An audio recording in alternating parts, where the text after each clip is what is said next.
که تاسو غواړئ چې ډیر زیات په اسانه طریقه باندې د واتساپ په سلګونو ګروپونه جوائن کړئ نو دا ویډیو تر اخره پورې ضرور وګورئ. ډیر زیات مګری میسجونه کوي چې حسن بھائی موږ ته داسې ګروپونه راوخیا چې په هغې کې موږ خپل د یوټیوب ویډیوګانې شیر کو، په هغې باندې موږ سبسکرایب حاصل کو، یا که تاسو سره ګروپونه وي په هغې کې موږ اډ کا. نو ستاسو لپاره ما یو داسې اپلیکیشن راوړی چې په دې اپلیکیشن کې به تاسو ته ډیر زیات مختلف ګروپونه میلاو شي. که تاسو مطلب ټیکنالوژي والا ګروپونه غواړئ، که تاسو ویډیو ان اډیو والا، تاسو څنګه چې تاسو په سکرین باندې ښکاري په دې کې فټنس اینډ هیلث، یا تاسو ته په سکرین باندې ښکاري ډیزاین والا، فني، ایجوکیشن، په دې کې انټرټینمنټ، فود اینډ ډرینکس، ډیر زیات مختلف ګروپونه به تاسو ته میلاو شي. او تاسو چې دلته په یو نوم باندې کلیک کړئ نو په هغه کې به دننه نور ډیر زیات ګروپونه تاسو ته میلاو شي. تاسو ته ښکاري مطلب هلته به یو نوم باندې کلیک کړو نو په دې کې دننه څومره زیات ګروپونه وي، دغه شان که تاسو په هر یو نوم باندې کلیک کوئ نو په هغه کې به دننه نور ګروپونه تاسو ته میلاویږي، او دغه ټول ګروپونه تاسو ډیر زیات په اسانه طریقه باندې ځان پکې داخلولی شي او جوائن کولی شي. نو څنګه به تاسو دا جوائن کوئ، د اپلیکیشن به تاسو چېرته میلاو شي.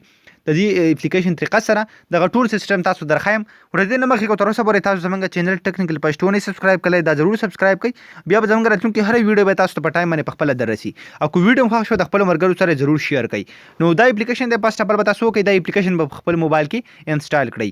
د دې اپلیکیشن لینک به تاسو ته په یوټیوب کې به ډسکرپشن کې میلاو شي، او په فیسبوک کې به د ویډیو د پاسه یا په ډسکرپشن کې تاسو لینک میلاو شي. د هغه ځای نه به تاسو دا اپلیکیشن په خپل موبایل کې انسټال کړئ. کله چې هم تاسو دا اپلیکیشن په خپل موبایل کې انسټال کړئ بیا به څه کوئ، سمپل دا به دغه رقم اوپن کړئ. فرسټ اف آل تاسو دغه رقم اوپن شي، څومره چې ګروپونه دي هغه به تاسو دلته په سکرین باندې شو شي. تاسو به څه وکړئ، دلته به کلیک واخلئ په کټګري باندې، تاسو ته ښکاري کټګریز. کله چې هم تاسو په دې باندې کلیک کړئ په دې کې چې څومره کټګریز دي هغه به ټول تاسو ته شو شي.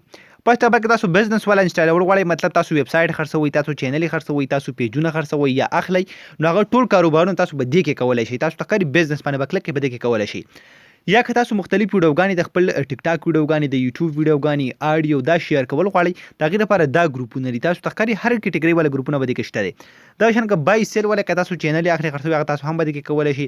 یا تاسو غواړئ چې مختلف شعرونه یا دغه رقم مختلف تصویرونه، نو تاسو ته ښکاري دا ګروپ تاسو د هغې لپاره جوین کولی شئ، کوم چې په دې کې به تاسو ته لف والا ګروپونه میلاو شي.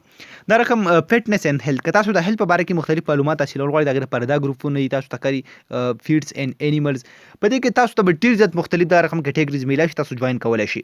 په دې کې تاسو فني هم شي، ایجوکیشن په باره کې تاسو ښکاري ایجوکیشن ان سکول، ډېر زیات مختلف ګروپونه به تاسو ته میلاو شي. مطلب زه غواړم چې بزنس والا یا دغه یو ګروپ چې کوم دی په دې کې جوائن کړم، یا زه غواړم چې دغه رقم میډیکل والا ګروپ جوائن کړم، نو زه به سمبل په دې باندې کلیک کوم.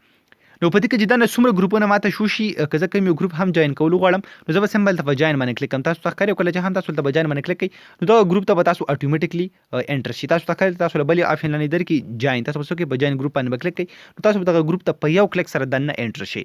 دا شان که تاسو هر یو ګروپ جوائن کوئ دغه رقم په جوائن باندې به کلیک کوئ، د هر ګروپ خواته یې لیکئ. تاسو ته ښکاري دې ګروپ ته دننه رالم، په دې کې زه اوس تپوس هم کولی شم د میډیکل په باره کې، ورسره به دې کې مختلف پوسټونه کېږي هغه پکې زه هم کتلی شم.